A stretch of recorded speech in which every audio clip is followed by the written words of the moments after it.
आजकल हॉलीवुड और Indian industry के एक्टर्स एक साथ काफी फिल्मों में काम करते हुए नजर आ चुके हैं, जिसके बहुत सारे एग्जाम्पल हैं। मैं आपको गिनाते गिनाते थक जाऊंगा, पर ये लिस्ट कभी खत्म नहीं होगी। लेकिन इनमें से ही आज हम कुछ ऐसे एक्टर्स की बात करने वाले हैं जो कि किसी नॉर्मल हॉलीवुड मूवी में नहीं बल्कि एक सुपर हीरो मूवी में नजर आए हैं। अब देखो, सुपर हीरो मूवी में नजर आए हैं तो इसका मतलब ये नहीं है कि इन्हें लीड रोल ही मिला होगा। ये साइड रोल में भी हो सकते हैं, कैमियो रोल में भी हो सकते हैं और लीड रोल में भी हो सकते हैं। वैसे MCU ECM कंट्रीज को बहुत ज्यादा एक्सप्लोर कर रहा है, जैसे कि अब हमें पाकिस्तान की मिस मार्वल दिखने वाली है और चाइना का सेंची। तो ऐसा भी हो सकता है कि फ्यूचर में हमें बहुत जल्द ही एक इंडियन सुपर हीरो भी देखने को मिले। तो चलिए वीडियो को अब स्टार्ट करते हैं और हमारे पहले एक्टर आते हैं इरफान खान। अब इरफान खान किस लेवल के एक्टर थे ये बात तो आपको उनकी मूवी देखकर ही पता चल जाएगी, क्योंकि भाई उन्हें हॉलीवुड मूवी ऐसे ही ऑफर नहीं होती थी। अब इरफान खान ने एक दो नहीं बल्कि हॉलीवुड में बड़े बड़े बजट की काफी सारी मूवी में काम किया है, और उन्हीं मूवीज में से एक मूवी थी दी अमेजिंग स्पाइडरमैन, जो कि 2012 में रिलीज हुई थी,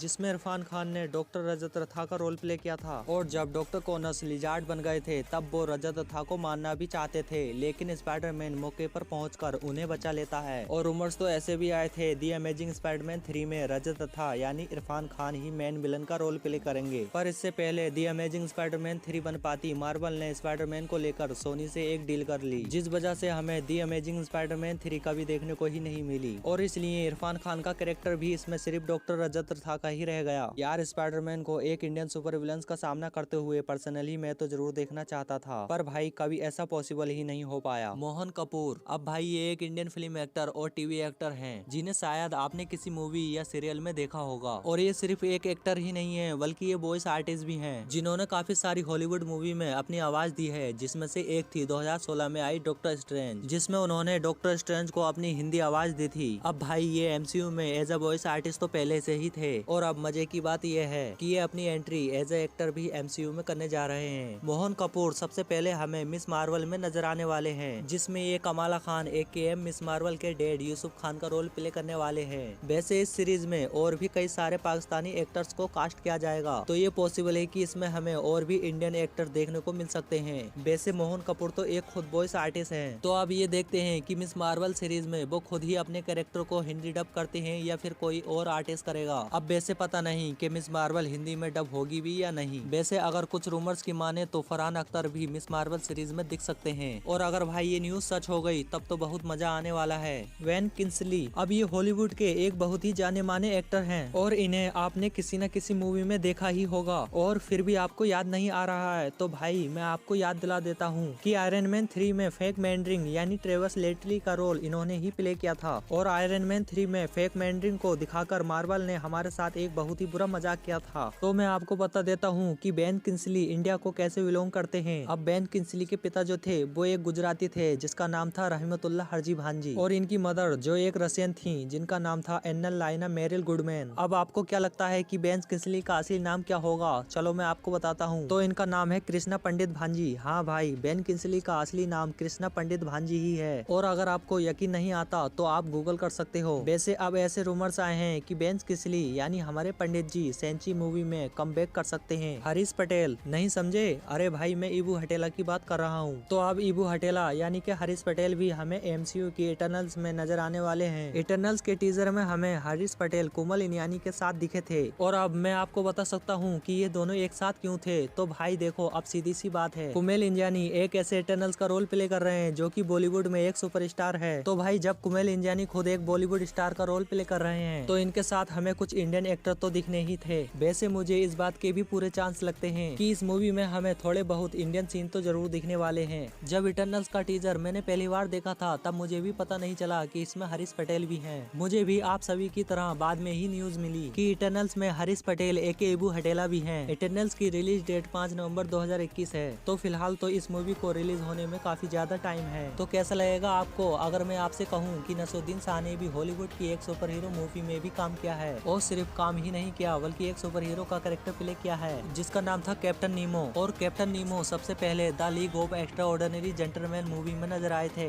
जो कि 2003 में रिलीज हुई थी, और ये मूवी सेम नाम की कॉमिक बुक पर बेस्ड है। अगर इस मूवी के प्लॉट की बात करें तो 7 लोग एक वर्ल्ड वार होने से रोकते हैं, और उन्हीं 7 लोगों में से एक था कैप्टन नीमो, जिसका रोल प्ले किया था नसरुद्दीन शाह ने। अब इस मूवी के कोई सिक्वल नहीं बने, जिस वजह से हमें नसरुद्दीन शाह एक ही मूवी में कैप्टन नीमो का रोल रोल प्ले करते हुए नजर आए थे। पर भाई जैसा भी था औसम था। नसरुद्दीन शाह को ऐसे एक्शन सीन करने का मौका बॉलीवुड में तो शायद कभी भी नहीं मिल पाता, और इसलिए अगर आप नसरुद्दीन शाह को एक्शन में देखना चाहते हो तो ये मूवी चेकआउट कर सकते हो। अब कुछ लोग ये कहेंगे कि मैंने इस लिस्ट में कैप्टन अमेरिका विंटर सोल्जर में दिखने वाले वर्ल्ड सिक्योरिटी काउंसिल के मेंबर नागेंद्र सिंह को क्यों नहीं रखा। तो भाई नागेंद्र सिंह का कैरेक्टर तो इंडियन ही है, लेकिन जिस एक्टर ने इस कैरेक्टर को प्ले किया था उनका नाम है वर्नल वाइड और वो इंडियन नहीं है, जिनका जन्म हुआ था श्रीलंका में, और इसलिए ये इंडियन नहीं हुए। और मैंने इस लिस्ट में इंडियन एक्टर को ही बताया है। तो ये थे वो इंडियन एक्टर जिन्होंने हॉलीवुड की सुपर हीरो मूवी में काम किया है। और अगर आपको ये वीडियो पसंद आई हो तो लाइक करना, और अपने दोस्तों को भी दिखाना चाहते हो तो शेयर करना, और ऐसी इंटरेस्टिंग वीडियो देखने के लिए चैनल को सब्सक्राइब जरूर कर लेना।